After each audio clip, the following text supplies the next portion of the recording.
हक मांगने की बात कर रहे हैं, हक छीनने की बात कोई नहीं करता। हक छीनने का रास्ता ही कोई नहीं बताता है। हम देश में 92% हैं और डर किससे रहे हैं, शिकायत किससे है? 5-7% लोगों से। उनको मनुवादी भी कहते हैं, कभी धर्म। वो विशेष समाज के, दूसरे समाज के, दलित समाज के नेता हो, तुमको कह रहा हूं, तुम्ही ने की है सुराख घर की दीवार में। दौर में जीना है तो कोहराम मचा दो।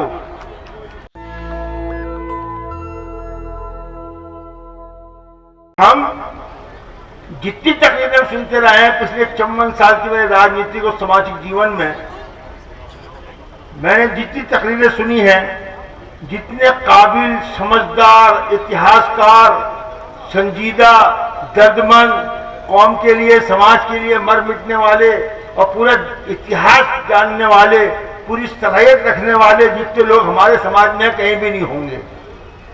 एक से एक बड़ा विद्वान है। जब तकरीर सुनो तो मालूम होता है साहब सबसे ज्यादा विद्वान तो यहीं बैठे हैं। ये 5% मनुवादी पता नहीं क्यों हमारे ऊपर हावी हैं, इतने काबिल लोगों की मौजूदगी में भी। बात समझ में नहीं आती, सब कुछ जानते हैं हम। और सारी बात शुरू होती है समाज के उत्थान से लेके, समाज के विकास से लेके, समाज के वर्चस्व से लेके और अधिकार से लेके, न्याय से लेके और समाज की उन्नति तक सारी बात पहुंचती है। लेकिन नतीजा पिछले आजादी के बाद 70 साल में समझ में नहीं आया क्यों बरामद नहीं हो रहा। हम अपने हक मांगने की बात कर रहे हैं। पूरे देश में सब जगह, जितने राज्यों में मैं गया हूं, कश्मीर से कन्याकुमारी तक मैंने दौरा किया है, सब जगह हक मांगने की बात कर रहे हैं, हक छीनने की बात कोई नहीं करता। हक छीनने का रास्ता ही कोई नहीं बताता है। हम देश में 92% हैं और डर किससे रहे हैं, शिकायत किससे है? 5-7% लोगों से। उनको मनुवादी भी कहते हैं, कभी धर्म की बात, कभी समाज की बात, न्याय की बात, सब कुछ करते हैं हम और शिकायत हमें उन्हीं से है। 5-7% लोगों से शिकायत है हमको, 92% को। कमाल की बात है, अभी तक कोई ऐसी चीज हमने पैदा ही नहीं की जो हम अपना हक छीनने के योग्य बन सके। मैं पिछले कई सालों से माइनॉरिटी कमीशन में भी हूं, ओबीसी कमीशन में भी हूं, एडवाइजरी बोर्ड के मेंबर रहा हूं, स्टेट कोऑर्डिनेटर रहा हूं। मेरी हमेशा से लड़ाइयां रहती है, मेरी हमेशा जंग रहती है अफसरों के साथ। मैंने कभी नहीं देखा कि हमारे इन डिपार्टमेंटों में कोई भी हमारा कमीशन सरकारी अफसरों पर लगाम कस सका हो। अन्याय के मामले में, लोगों के साथ जुल्म ज्यादती करने मामले में, ओबीसी समाज के साथ, माइनॉरिटी के साथ अन्याय करने मामले में किसी भी कमीशन ने किसी अफसर के ऊपर लगाम कसी हुई। हम कहां कहां बात करें, किस किस से कहें? अगर मैं आपसे पूछना चाहता हूं कि जब हमारे इतनी तादाद है, हम इतने सारे हैं, कभी हम ईवीएम की बात करेंगे, कभी वोटर मशीन की बात करेंगे, कभी वो बैलेट की बात करेंगे, कभी हम शिक्षा की बात करेंगे, स्कूल की बात करेंगे, हम सारी बात करते हैं सिवाय मांगने के अलावा। हम में इतनी ताकत क्यों नहीं है? अगर 10% ये न्याय और अधिकार और इसकी बात करने वाले लोग, मनुवादियों से परेशान लोग, अन्याय से त्रस्त, बेइंसाफी के शिकार लोग, अगर 10% एकत्रित हो जाए, 10%, तो कितनी तादाद होगी उनकी? 15 करोड़।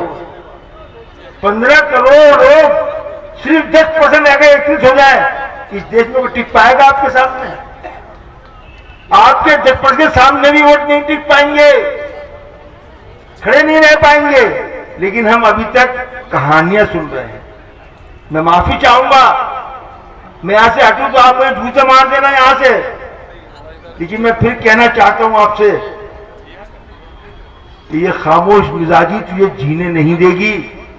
इस दौर में जीना है तो कोहराम मचा दो। मतलब कुछ भी समझ लेना इसका। हमको खामोश कर दिया गया है तुम ओबीसी के लिए अधिकार की बात करते हो, राजनीति में अधिकार की बात करते हो, हिस्सेदारी की बात करते हो, प्रशासन में हिस्सेदारी की बात करते हो। सब जगह तुम्हें हिस्सेदारी चाहिए, सब जगह तुमको सत्ता चाहिए, सबको तुम्हें प्रशासन में, शासन में, ठेकेदारी में सब जगह हिस्सेदारी चाहिए। जरा बताना, पिछले 70 साल में कितने राज्यों के नाम गिनवाओ जहां तुम्हारी सरकारें रही हैं? उत्तर प्रदेश, बिहार और जगह पर आपकी सरकारें नहीं रही क्या? क्या किया? उत्तर प्रदेश सबसे बड़ा राज्य, बिहार सबसे बड़ा राज्य, ओबीसी वाली सरकार नहीं रही, जबकि सरकारें नहीं रही। क्या हासिल किया तुमने? सत्ता आई, सब भूल गए, और सत्ता गई फिर आ गए। जितने नेता बात करते हैं सत्ता में आने के बाद, सत्ता में आने के लिए उन्हीं मानववादियों से सांठगांठ करते हैं, खुफिया हाथ मिलाते हैं, उन्हीं के साथ चलते हैं। गठबंधन हो रहे हैं, गठबंधन है, अलायंस हो रहा है, और फिर अधिकार की बात करते हो।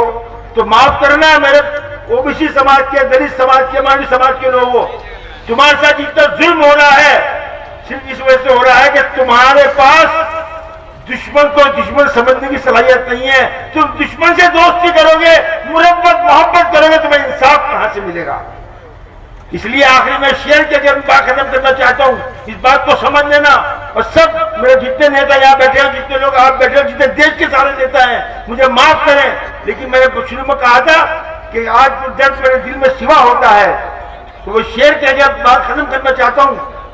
किसी को मैं इल्जाम देना नहीं चाहता, लेकिन आप समाज से, सब लोगों से कहना चाहता हूं, दोस्तों जंग में मुरब्बत कैसी, दोस्तों जंग में मुरब्बत कैसी, और आज जो भाई मुकाबिल है तो हैरत कैसी, आज जो भाई मुकाबिल है तो हैरत कैसी। और तुम्ही ने की है सुराख घर की दीवार में, ओबीसी समाज के, दूसरे समाज के, दलित समाज के नेताओं, तुमको कह रहा हूं, तुम्ही ने की है सुराख घर की दीवार में। अब जो गैर झांक रहा है, शिकायत कैसी? कुत्ते हो जाओ, बाद में अधिकार मांग लेना। मेरे ऑफिस में आप आके देखिए, मैंने बैनर लगा रखा, कोई बैनर लगाया मैंने, उसमें सिर्फ एक बैनर लगाया है, अपना हक लेना सीखो, मांगना नहीं, भीख नहीं, अपना हक लेना सीखो। और जब नहीं मिल रहा हो तो मेरे साथियों, मेरे दोस्तों, मेरी बहनों, मेरे भाइयों, अपना हक छीनना सीखो। नेशनल दस्तक की आपसे गुजारिश है कि अगर इसको बचाना चाहते हैं तो नेशनल दस्तक को सब्सक्राइब करने के लिए रेड कलर के सब्सक्राइब बटन को दबाएं, फिर बेल आइकन की घंटी दबाएं। नेशनल दस्तक को बचाने के लिए बहुत जरूरी है कि हर खबर को शेयर करें, लाइक करें, कमेंट जरूर करें।